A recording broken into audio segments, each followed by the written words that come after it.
I picked a text that is extremely familiar with us, unfortunately, because we often have to go to it and depend upon it. And it's become more familiar as life goes on. The only survivor of a shipwreck was washed up on a small, uninhabited island. He prayed feverishly for God to rescue him. And every day he scanned the horizon with expectation, and nothing was there. Finally, he set to work and he built a small cabin from the material that he could find on the island. And he put the things that had washed ashore with him in that cabin, and it gave him some sense of shelter and some sense of security. He was very grateful for that. After finishing the cabin, he would spend days going out and looking around the island, gathering food and so forth. One day when he was coming back from that venture, he found the little hut on fire, burning up, and everything that he collected that washed ashore with him was inside. He had lost it all, and smoke was just filling the sky, and he was so discouraged. He said, God, how could you do this to me? And he went to sleep that night in exhaustion and despair. Early the next morning, he was awakened by the sound of a ship, and the horn of a ship approaching the island. And they had come to rescue him. They'd sent a small boat forward to find whoever was on the island, and he met them, and he said, how did you know I was here? And they said, well, from the smoke of your signal fire. That reminds me of this verse, and that's the point I want to make. We know that in all things God works for the good of those who love Him, who have been called according to His purpose. God can take what looks to be something bad and make something good out of it. And perhaps the best example of that would be the cross itself. There was nothing apparent. There was no apparent good in an instrument of cruelty. The Romans had picked this as a means of punishment because it was so cruel, and they wanted it to be a deterrent to others. And the cross was a horrible way to die. But God took this brutal death instrument and brought His greatest victory out of it. The eternal sign of hope came from that cross. The resurrection.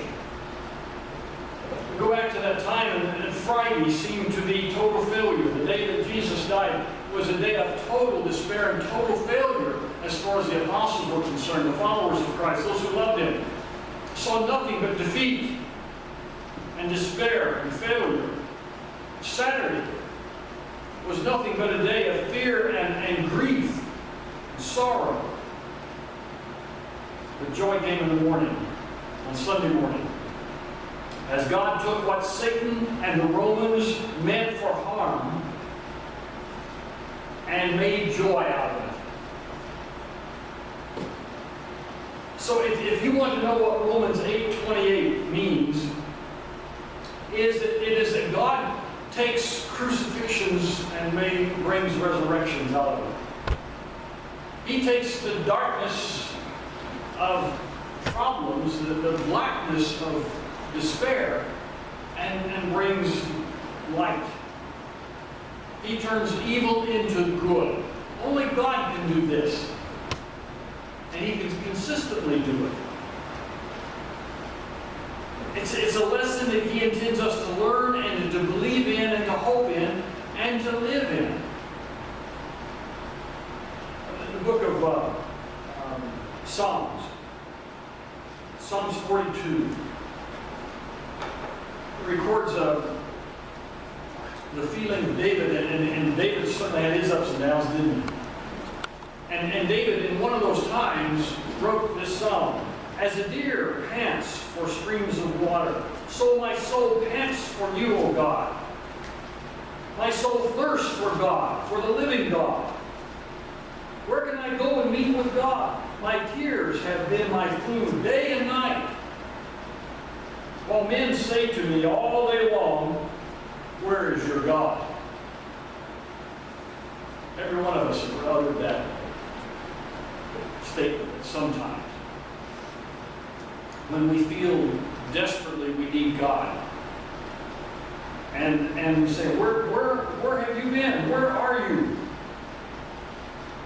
In the dark situations, the times we have suffered losses, the times we feel forsaken, we may well call out, like Jesus did from the cross. Oh, my God, why have you forsaken me? There's times we feel that way, isn't there? That we feel God is just on vacation, or He is just not paying attention. How could you allow this to happen? What are you doing? Yet that's when God often best shows up.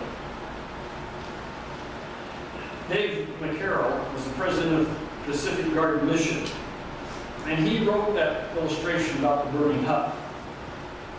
Because his mission was to give to the down and outers who had lost everything, usually due to their own sin and foolishness. His mission was to deliver this message that God can take difficult times and use them for good. He constantly preached that to those who were at the lowest ebb of life. God can take this and do something good with it. Now, the first thing we want to do when something bad happens in our lives typically is seek the source. And we want to know the why. Our first question is, why did this happen?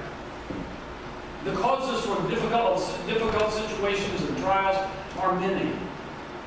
Sometimes it's just nature.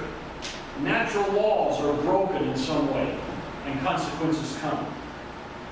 Sometimes these terrible things happen because of our foolishness and of our sin. There are consequences to sin. Sometimes they are the consequences of the foolishness and the sin of others, because sometimes that spills over into other people. And sometimes it's Satan at work to try to use those things to drive us from God. And so we automatically go to that as our first question. Why did this happen? Why is this happening? And we might benefit from determining the source. If we can learn from it. If it has been from our sin or foolishness, it would be a good thing to learn and recognize. But otherwise, I don't think we should spend too much time on being concerned about the source. We can't allow ourselves to get bogged down in the search for the source. Because our natural reaction there is, if it's our fault, if it's something that we've done, then we get all wrapped up in guilt. If it's the sin of somebody else that has caused these consequences, if it's the foolishness of somebody else that's caused the problems, then we can get all wrapped up in blame. We can get just totally absorbed in the anger or the revenge aspect, and we can stay there in that why, and we think we've come up with a why, and we begin to react to it with guilt or anger. And that's not a good situation to get bogged down in thinking about the source and reacting to what we assume to be the source. I like Joseph's response. Remember Joseph, the story of Joseph in Genesis. The proud son of the father who had many sons, but this one he favored. And because the father favored him so much, the brothers were jealous. You remember what they did? First of all, they were going to kill him. One of the brothers gave them another better idea. Let's make some money off of him. Let's sell him. I would have stole my brother and sister from time to time too. But that's what they did. They sold him. They sold him into slavery, exile. And there in Egypt, where he ended up, he worked hard at maintaining his standards. And he was placed in a wealthy man's home as a servant, Potiphar. And he rose in esteem in Potiphar's eyes, and he became a trusted servant until Potiphar's wife had other ideas. And because Joseph would not go along with it, she lied about him, and Potiphar ended up throwing him in prison. And so here he was. He'd been treated badly. He finally pulled himself up a bit, and now he's knocked down again. He's in prison. He kept his nose to the grindstone. He maintained his commitment and faith even there. Ended up translating some dreams for a couple of guys, and got the Pharaoh's attention, and was freed and placed in the Pharaoh's own household. And he rose there through the years to where he was second in command over all of Pharaoh's belongings. And that's where we find him when the tremendous famine hit, and brothers came down asking for food that they might survive. And lo and behold, who did they run into? They didn't recognize him at first. It was Joseph. He was the one who had the authority to give or not the food they wanted.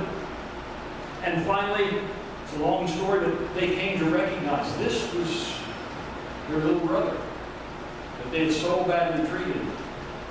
And it says in the 50th chapter of Genesis, they were very afraid at that point, as they should have been. Don't be afraid, he says. I am in the place of God. You intended to harm me, but God intended it for good, to accomplish what is now being done, the saving of many lives. That's an amazing attitude. Suffering exile, imprisonment, deprivation, persecution, frustration, disappointment. And then he recognizes his perspective is, you intended this for harm, but God used it for good. And we know the rest of the story about the people that were able to live there, and the expansion of the tribe, and so forth. The source does not have to determine the conclusion or the results. So don't get too wrapped up in trying to determine the source. Concentrate on the results. Joseph was more concerned with the results than assessing blame for the cause of his suffering. He was thinking about the results of it. How many times Jesus took hunger and disease and suffering and even death and did something amazing with them? How many times he took the negatives in other people's lives, even in his life, and used it for positive end. He used them to teach lessons and to convince people of whom he was. He took a negative and did tremendously positive things. He took physical negatives and made spiritual positives out of them. He's a great example of Romans 8:28. In the same way, we must see even the negatives in our lives as potential in God's hands to do significant positives for us, through us, for others. There's no telling what God may do with this situation that we feel so badly about. It is often in these times and situations He can show His power and His love and His presence in amazing ways. Several years ago, there was a man named Chuck Colson, who was a former aide to President Nixon. He was known as the President's hatchet man because Chuck Colson was a hard man. He was a strong man and would do the dirty work the President needed to have done. not necessarily a good man. And he was involved in the Watergate fiasco. And he was involved in its cover-up. And he was found out and he was in prison for his actions, who he was and what he did. And he deserved it. Yet out of that experience, he emerged from that experience as one of the best Christian minds and apologists of our day. One of the best defenders of the faith of our day. His books are tremendous defenses of the gospel. One of the greatest minds had been used for devious things. And when God had the chance, he turned him another direction and used him as kind of a modern-day Paul to do tremendous things for the gospel and for Christ and for the church. Did God cause the Watergate scandal? No, that was man's sin. But God took it. And when he had the chance, he took that incident to convert and redirect modern-day Paul. God can work anything and everything together for good with those who love him and are called according to his purpose. If given the chance, through our repentance or through our faith or through our obedience, whatever it takes to get us back in line with God's will. You know, sometimes we have to repent and totally turn around and get back following God. Sometimes it just has to wake us up to where we get back on the path with God. Whatever it takes to get us back following God's will. He can turn a sow's ear into a silk purse. I used that phrase years ago. The first Christian. A bunch of these Northerners had no idea what I was talking about. I remember one of them came out afterwards and said, "What is that? A sow's ear into a silk purse? What does that mean?" I said, "Well, there's nothing much more useless on a pig than the ear." I mean, when we butcher at home, we use about everything. From the brains to the feet. But the ear and the tail didn't have much use. Now, later, my dad's feed store, I did find that some bright, energetic person was turning the ears of dogs into chew toys for animals, for dogs. Well, they found something they could use for it. There's not much good for a sow's ear. And it means to turn a sow's ear into a silk purse. It means turning something very, very negative and useless into something very, very positive. It's just a southern cliche. And God can take some of us and some of our situations that are more like sow's ears and do something significant and wonderful with it. And that's what needs to be on the forefront of our minds as we struggle with these issues and these problems. How does he do it? How does he take this negative situation and turn it into something very positive? Well, back in our text, I like the way he starts this. He says there, and we know that in all things God works together for good. We know that. There's confidence in that statement. There's faith in that statement. We know what he can do. What unlocks God's potential is our faith, as it puts us in a position of being used and directed and guided to where he can bring something positive. We've got to have that conviction. We've got to have that faith that God can take this and use it in some way. 2 Timothy 1:12 says, "I know whom I have believed, and I am convinced that he is able to keep that I have entrusted to him against that day." I know whom I have believed. Paul said that. Paul wrote that. He talked about conviction. This is the conviction that's needed, the confidence that's needed, the faith that's needed to commit the circumstances or the situation to God and trust that he can do good with it. Our habit, and I speak from my experience, our habit is to take these situations to the throne of God and pray about them. And then when we leave, we pick them them back up again and take them with us and struggle with them. Instead of leaving them in His hands, we take them back and we start trying to do something with them ourselves. Usually we don't do very well. Ennis Dowling was the dean of the seminary. A really marvelous old man. Been through a lot in his life. One of the things I remember him saying was, many years ago, I ceased to search for an explanation for tragedies, simply placing my trust in God. That's how he handled a lot of the difficult times that he went through. Don't try to always understand. Just believe God can take them and use them. Our immediate reaction upon someone giving us this answer, Romans 8:28. Our immediate response often when we're struggling and somebody says to us, we know that in all things God works together for good for those who love Him. And we want to say, but you don't understand. You've never been in this situation. That's easy for you to say, but you've never encountered what I'm dealing with.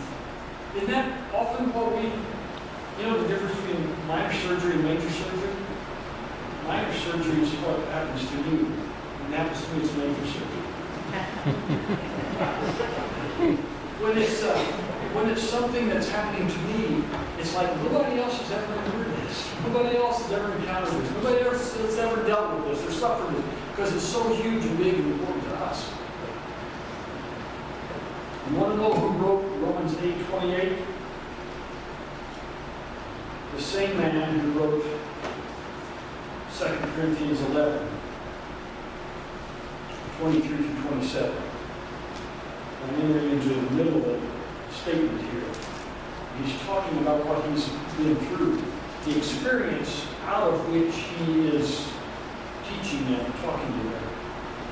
Are they servants of Christ? I am out of my mind for talking like this because he's going to start talking about them. And it sounds like bragging a little bit. He says, I'm kind of crazy for saying this, but I have worked much harder, been in prison more frequently, been flogged more severely, been exposed to death again and again.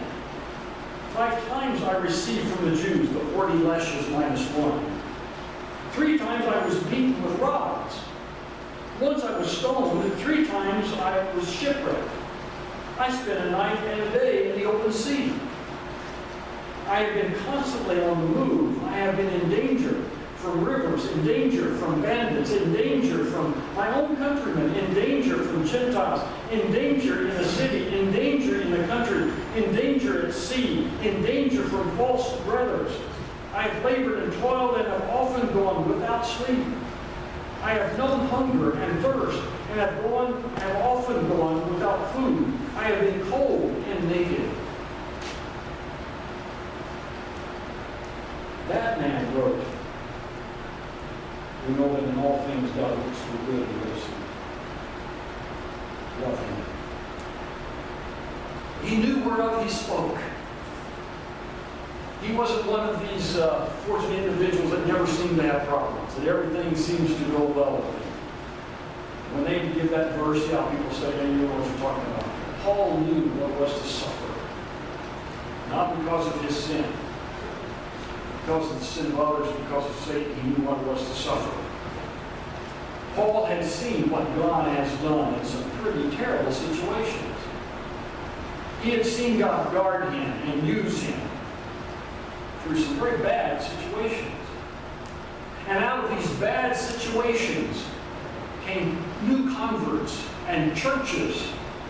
And the church grew amazing that first century.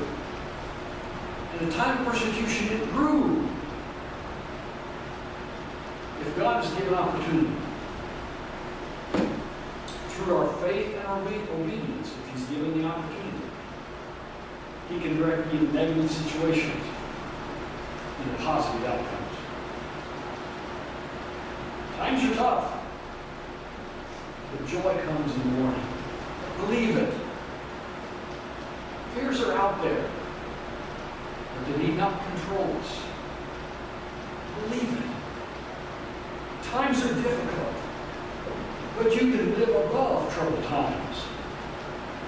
Believe it. God can use even negative situations and bring positives out of them. Believe it. If He's allowed to guide and to guard and to lead, Paul says, I can do all things in Christ who strengthens me.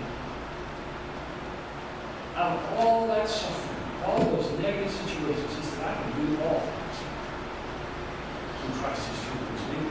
His faith and belief and commitment put him in a line with God so that God could lead him through those, above them, beyond them, to do significant things. This verse in Holy Writ I see has very often puzzled me. And many have been led to doubt just how this could be brought about. How trouble, as a blessing, could work out for our eternal good. It was more than sight of men could know. And yet, I felt it must be so. All things include both dark and bright. It means the sunshine and the night. It means my sickness and my health, my poverty as well as wealth. This world is full of toil and care, both joys and sorrows have a share. But one there is, a present friend, who knows my life from start to end. So our source of hope, our source of the power to overcome, is in our spiritual relationship with Christ. It is not in us, it's through us and our relationship with Him that God can bring positives and negatives. So live your life with that confidence that you so firmly believe that God can take Sal's ear and make a silk fur salad. Trust Him. For we know that in all things God works for the good of those who love Him and who have been called according to His purpose.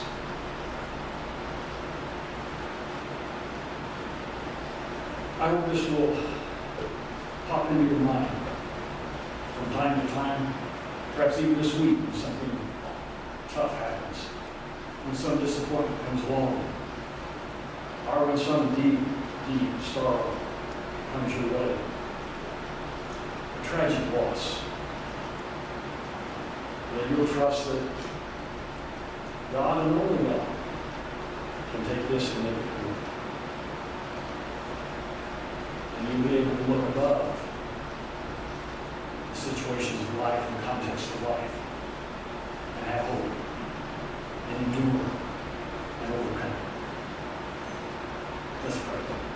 Heavenly Father, we are so grateful for your constant concern for us and love. And you demonstrated it through Jesus Christ in the most marvelous way. But we can see it daily. Your Holy Spirit works within us to help us to see and to believe. We pray, Heavenly Father, that as difficult times come, whether it's because of our foolishness sometimes or the sin of others, or whether it's Satan trying to trip us up, or if it's just the nature of things in this world that has been so affected by sin. For whatever reason they come, we know that given a chance, you can take them and you can do something positive with them. So help us not to get down, to give up, to be overcome with sadness or sorrow. Help us to look for your handiwork to overcome it. And make our example of how we handle difficulties be seen by others. And may they come to know you, the source of our victorious living. God, guide, guard, and direct us, we pray in Jesus' name. Amen. Okay, I guess this concludes our service.